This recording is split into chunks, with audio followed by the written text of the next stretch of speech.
朋友们，大家好，这里是陕西西安，我现在在西安的火车站。今天是1月29日上午的12点多，我们看一下西安火车站此时此刻的一个情景。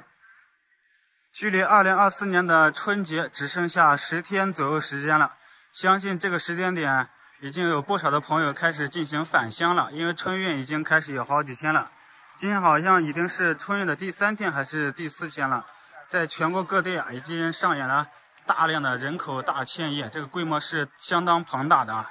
也是我们中国人每年到这个季节，很多人都会进行返乡。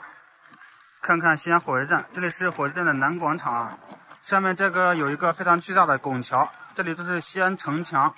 可以从城墙上面俯瞰西安火车站。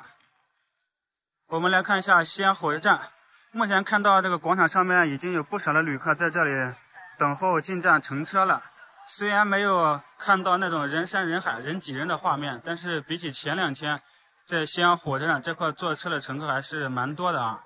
毕竟现在才29号，距离春节还有10几天时间，估计再过几天的话，这里人就会非常多了。大家很多公司都开始放假了，到时候都开始进行返乡了。正对面这里就是西安站了。南广场这边是西安站的老站房啊，它之前比较久的。西安火车站毕竟建造年间1934年好像当时建设的，到现在已经有将近100年时间了，历史还是非常悠久的。南广场这块，它这个站房是比较老的，不过现在新建了一个站房北广场，那个北广场比较漂亮，而且面积也比较大。刚才走到这块的时候，还发现西安火车站有一个非常有意思的现象，不知道大家来这里平时有没有注意到？就是在西安火车站上面，这边站房上面有2个大字，写的是西安2个大字，但是它这个字没有像其他城市上面写的是西安站，其他城市比如说某的城市名字后面要带一个站字啊，但西安火车站它上面只有一个西安2个字，还挺有意思的。不知道为什么把那个站字不带在上面呢，不写在上面。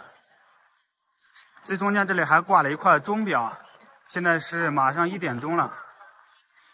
这里是进站口，目前乘客进站坐车的速度还是挺快的啊，没有进行有排队的现象。看看南广场这里，乘客确实还蛮不少的。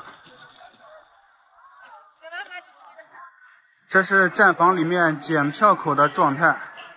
目前速度还是相当的快的，几乎在这里不用排队。前2天在网上看到有人说今年的火车票非常难买啊，现在春运已经开始了，可以直接买到春运结束之前的火车票，不知道大家买没买到今年的火车票？我也不理解为什么现在科技这么发达了，有很多地方都，甚至很多地方的小县城都通火车还有高铁了，大家为什么还这么喜欢乘坐火车呀？高铁的速度不是更快，而且舒适性更好吗？没想到坐火车的人还这么多。旁边这里是西安城墙，还是非常壮观的。出了西安火车站就可以看到西安城墙了。古城西安，欢迎你。看到这几个大字，我就想起了西安火车站坐车时候那个广播，说是旅客们马上就要跟古城西安说再见了。听了之后还挺感动的啊。西安是一个来了都不想走的城市。古城西安，欢迎您。看一下站台这里，目前到站的列车不是特别多，这边应该刚才有一站列车到站了，有不少人选择离开西安，当然也有不少人选择来到西安。西安火车站目前也通高铁了，好像是去年开始通高铁的，在这里不仅能坐到绿皮火车，还可以坐到速度比较快的高铁。前面这里有一座天桥，可以通往西安火车站北广场，南北广场都可以通过这道天桥进行连接。旁边这里是商业街，可以吃饭的地方，在这里进行短暂休息。最后在这里提前预祝大家新年快乐，不管你是乘坐高铁还是火车，都能够平平安安回家，快快乐乐过年。